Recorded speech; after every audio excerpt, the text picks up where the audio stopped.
어제의 본문에서는 예수님께서 신랑과 신부에게 인도하는 신부의 10 친구 이야기에 빗대어서 깨어 있으라라는 그 요구가 예수님이 오실 날을 준비하라는 뜻임을 보여주고 있습니다. 오늘 본문은 우리가 잘 알고 있는 달란트에 대한 비유의 말씀입니다. 새 종들에게 막대한 자본을 맡기고 떠난 주인의 이야기입니다.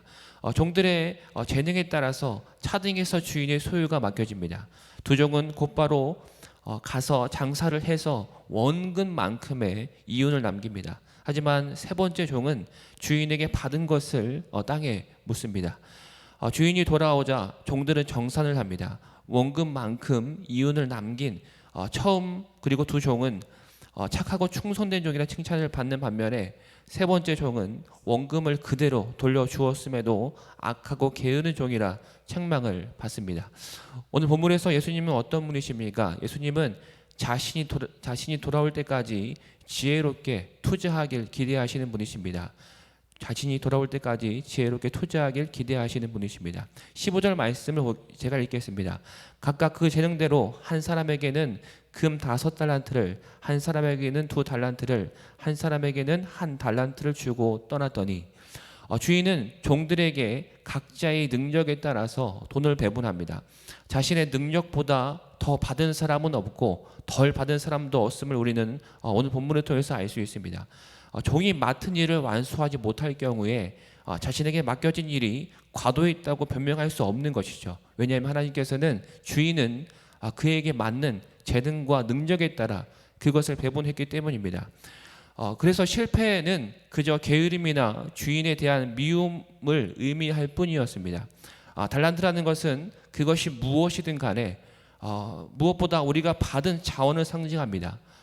하나님은 시간과 은사를 비롯해서 자원을 우리의 능력을 따라 주십니다. 그리고 그 주신 것들을 자신이 돌아올 때까지 그분이 다시 돌아올 때까지 지혜롭게 투자하길 기대하시는 분이 예수님이십니다. 그렇기 때문에 우리는 하나님이 주신 것을 나를 위함이 아니라 주신 분을 위해서 써야 하는 것은 당연한 것입니다. 그리고 그것들을 우리가 그저 땅에 묻어두는, 그저 그렇게 내버려 두는 것이 아니라 그것을 잘 사용해야 하는 책임이 우리에게 분명히 있다라는 것이죠. 주님께서 우리에게 주신 달란트는 무엇입니까? 그것을 주신 분을 위해서 우리가 잘 사용하고 있는지 다시 한번 돌아봐야 한다는 것입니다. 문제는 내가 얼마나 가졌느냐가 아니라 내가 얼마나 많은 것을 가졌느냐가 아니라 가진 것을 얼마나 잘 사용하느냐에 달려 있다라는 것입니다.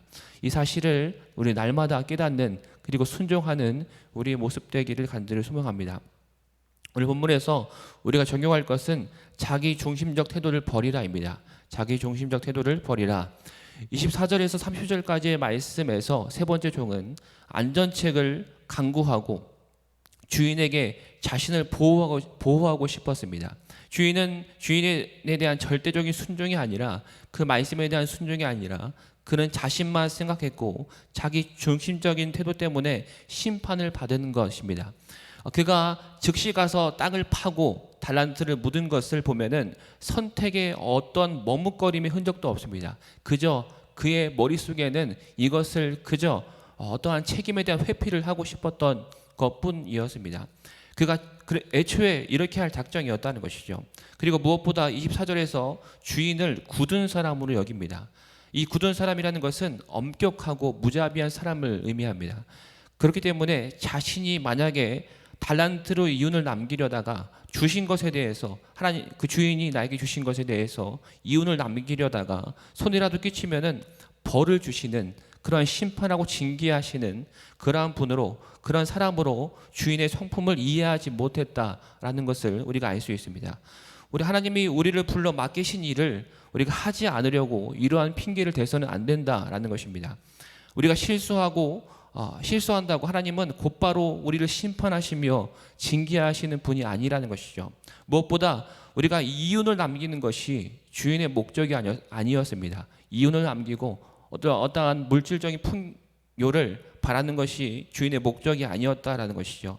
이러한 물질적 성공의 차원이 아니라 주인을 향한 신실한 믿음을 주인은 시험하고 있었습니다. 무엇보다 하나님이 진정 우리의 주인이시라면은, 내가 그분이 나의 주인이시면 나의 생각과 내 마음대로 그 주인을 판단하며 또한 내 마음대로 그렇게 행동하는 것이 아니라, 진정한 그분이 하나님이 우리의 진정한 주인이시라면은 기꺼이 순종하는 것이 우리의 모습이 되어야 한다라는 것입니다. 우리의 시간과 능력과 돈은 애초에 우리의 것이 아니기 때문입니다. 우리는 이것들의 주인이 아니라 이것을 우리가 가지고 있다 할지라도 우리에게 맡기신 것이고 우리는 관리자일 뿐입니다.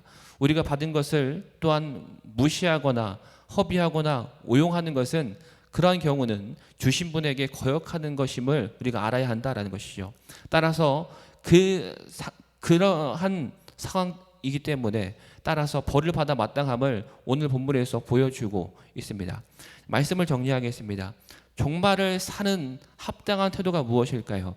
언제 오실지 모르는 그 예수 그리스도에 대해서, 우리 주인에 대해서 그분의 기다리는 우리의 태도는 무엇일까라는 생각을 우리가 해야 된다는 것입니다.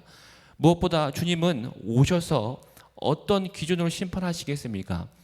주님은 우리가 잘못을 범하지 않는 정도가 아니라 더 나은 이 세상의 어떠한 선보다, 모든 것보다 더 나은 의를 추구하고 착하고 충성된 종이 되기를 원하십니다. 기대하십니다.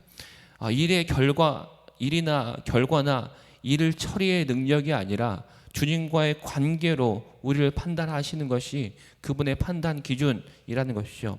오늘 저와 여러분에게 주어진 삶에 주님을 향한 신실한 믿음으로 우리가 주신 것을, 맡기신 것을 우리가 주님을 위해 아낌없이 순종하는 오늘 하루가 되기를 간절히 소망합니다. 시간 말씀을 기억하며 기도하겠습니다.